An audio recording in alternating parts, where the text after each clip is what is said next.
মানে বিশিষ্ট সমাজকৰ্মীও ক'ব পাৰি।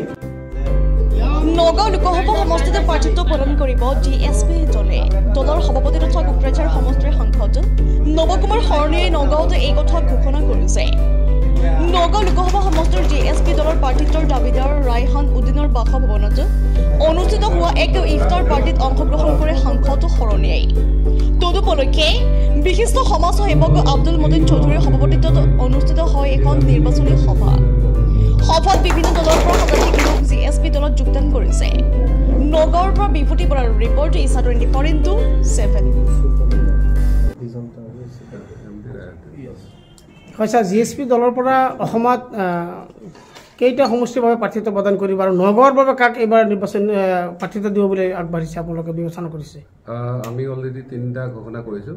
কোকৰাঝাৰত আমি নিজে আছোঁ, দৰং ওদালগুৰি ডক্টৰ চন্দ্ৰনাথ দেৱী আছে, তাৰপিছত আমাৰ চাংমা আছে ডিফুত, আৰু নগাঁৱৰ ইতিমধ্যে নগাঁৱৰ প্ৰায় অলমষ্ট কথাখিনি আগবাঢ়িছে। 2 দিনৰ ভিতৰত আমি ঘোষণা কৰি দিম।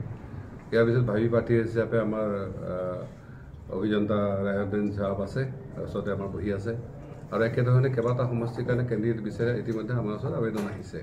সেইখিনি অলৰেডি আমাৰ কমিটিৰ ভিতৰত আহিছে। আমি 2 দিনতে বহি এইবিলাক সম্পৰ্কত সিদ্ধান্ত আমি ল'ম। আমি কেৱল এটা কথা চাই আছোঁ যে যাতে আমাক মানুহে ক'ব নোৱাৰে যে আমাক কোনোবা পাৰ্টিৰ হৈ আমি কিবা তেনেকুৱা ধৰণৰ কাৰোবাক ক্ষতি কাৰোবাৰ লাভ কৰাৰ কাৰণে কৰিছোঁ। নগাঁৱত আমি আহি দেখিছোঁ যে ইয়াত কিন্তু জিকিব পৰা যুঁজিব পৰা পৰিস্থিতি এটা আছে, আৰু বিশেষকৈ জিএছপি পাৰ্টি যিহেতু কোনো কমিউনেল ৰেচিয়েল পাৰ্টি নহয়, ইয়াত বিভিন্ন জাতি জনগোষ্ঠীৰ লোক আছে, আৰু আমাৰ মূলটোৱেই হৈছে যে ট্ৰাইবেল, SC, তাৰপিছত আমাৰ বেকৱাৰ্ড ক্লাছ আৰু মাইনৰিটিক লৈ যিহেতু আমাৰ পলিটিক্স গোটেই ভাৰতবৰ্ষত হৈছে, গতিকে সেই হিচাপে নগাঁৱত কিন্তু আমি জিকিব পৰা খুব ধুনীয়া এটা সুবিধা আছে। আৰু নগাঁও যিহেতু আমাৰ অসমৰ ৰাজনীতিৰ প্ৰায় প্ৰাণকেন্দ্ৰৰ নিচিনা, গতিকে ইয়াৰ পৰাই বহুত ৰাজনৈতিক উত্থান পতনটো হয়, কণ্ট্ৰলটো হয়। সেইকাৰণে আমি ভাবিছোঁ নগাঁৱত যদি কেণ্ডিডেট হয় জিএছপি ফালৰ পৰা নিশ্চিতভাৱে ইয়াত যুঁজখন ভাল হ'ব। ইয়াত যুঁজখন আমি যদি ভালকৈ দিব পাৰোঁ আমি জিকিব পাৰিম। সমগ্ৰ দেশত আপোনালোকৰ দলৰ পৰা কেইজনক প্ৰাৰ্থিত্ব প্ৰদান কৰিছে? হয়, আমি ভাৰতবৰ্ষৰ বিভিন্ন প্ৰান্তত মোটামুটি আমাৰ 50 টাৰ্গেট আছিলে, কিন্তু সেই টাৰ্গেটটো বেছি হৈ যাব পাৰে, কাৰণ অলৰেডি বিহাৰৰ পৰা ৰিপৰ্ট আহিছে তেওঁলোকে 20টাতকৈ অধিক চিট খেলিম বুলি কৈছে। মধ্যপ্ৰদেশত আমি হোৱা নাছিলোঁ, কিন্তু তাতো 5জনমান কেণ্ডিডেট হোৱাৰ কথা আছে। গুজৰাটত আমি হোৱা নাছিলোঁ, তাতো 4জনমান কেণ্ডিডেট হোৱাৰ কথা আছে। মহাৰাষ্ট্ৰত আমি 2জনৰ আশা কৰিছোঁ, কিন্তু তাত 4জনৰ বেছি কেণ্ডিডেট হোৱাৰ সম্ভাৱনা আছে। গতিকে সেই হিচাপে হয়তো বহুতখিনি কষ্ট কৰিব পাৰে। এই ক্ষেত্ৰত আমি সময় যোৱাৰ লগে লগে আমি গম পাম, কিন্তু এইটো ঠিক যে 50 যে কষ্ট কৰিব খাটাং, আৰু আমাৰ বিশ্বাস আছে যে আহি থকা দিনত কংগ্ৰেছ আৰু বিজেপিৰ পিছত আমি যাতে জিএছপি সমগ্ৰ ভাৰতবৰ্ষৰ সংগঠন থকা এটা পাৰ্টি বনাব পাৰোঁ। অকল পাৰ্টি বনোৱা নহয়, তাৰ পৰা যাতে আমি MPLA জিকাব পাৰোঁ তাৰ প্ৰচেষ্টা আমাৰ চলি আছে। কেইখন আসনত জিকিব বুলি ভাবিছে ভাৰতবৰ্ষত এইবাৰ? এতিয়া আমাৰ যিখিনি আমাৰ এষ্টিমেটেড প্লেনিং আছিলে 50খন খেলিলে আমি কমচে কম 20ৰ পৰা 22খন জিকিব পৰা অংকত য'ত আছে তাত আমি খেলাৰ কথাটো আছিলে।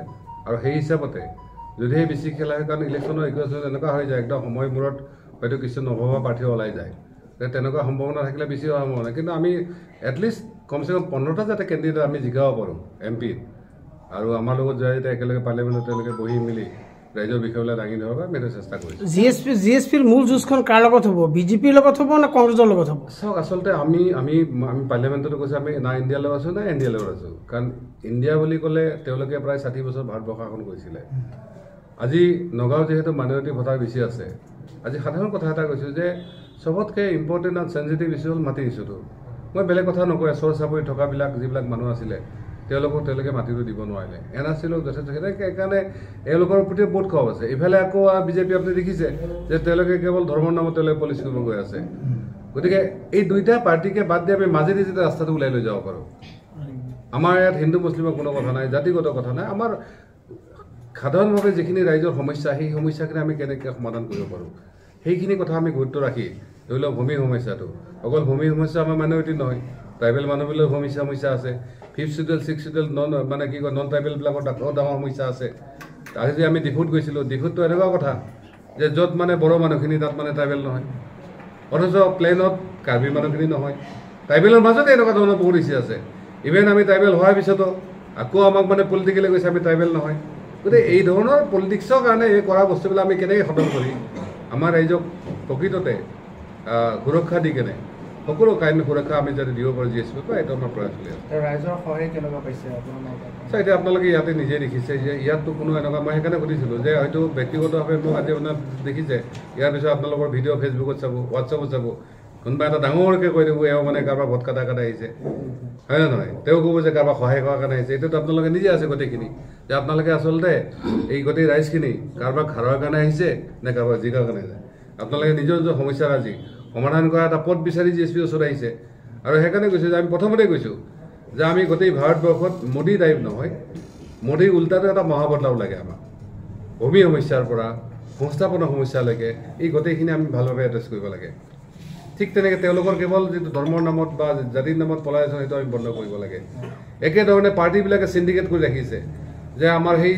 কংগ্ৰেছৰ সেই বংশৰ যিটো খানদানী হেৰি সেইটো বিজেপি গালি পাৰিলেও তেওঁলোকৰো নিজৰ নিজৰ ল'ৰা ছোৱালীক অলৰেডি তেওঁলোকে ইতিমধ্যে তেওঁলোকে সংস্থাপিত হোৱাৰ কাৰণে পলিটিক্সটো কৰি লৈছে গতিকে এই ধৰণৰ যিটো চিণ্ডিকেট পলিটিক্স আমাৰ সাধাৰণ ৰাইহানৰ নিচিনা বা আমাৰ নিচিনা আমি সাধাৰণ চিপাহী ল'ৰা আছিলোঁ গুৱাহাটী পাৰ্লিয়ামেণ্টত যেতিয়া গৈছোঁ বহুতৰ হয়তো মানে ঈৰ্ষা যে চালা নৱসেনা কেনেকৈ নামাই দিব পাৰে অথচ ককাজাৰ মানুহে ভাবিছে যে নৱসেনা থাকিলেহে আমাৰ মানে সুৰক্ষা থাকিব আৰু তাততো কেৱল মাইনৰিটিৰ ক্ষতি হোৱা নাছিল তাত চব জাতি জনগোষ্ঠীৰ ক্ষতি হৈছিলে হয় নহয় কিছুমানে ক'ব খোজে RSS মানে কয় যে নৱসেনা কেৱল মাইনৰিটি ভোট লৈ জিকে সেইকাৰণে 1900 ৰাইজে জবাব দিছে 1900 মাইনৰিটি বহুতে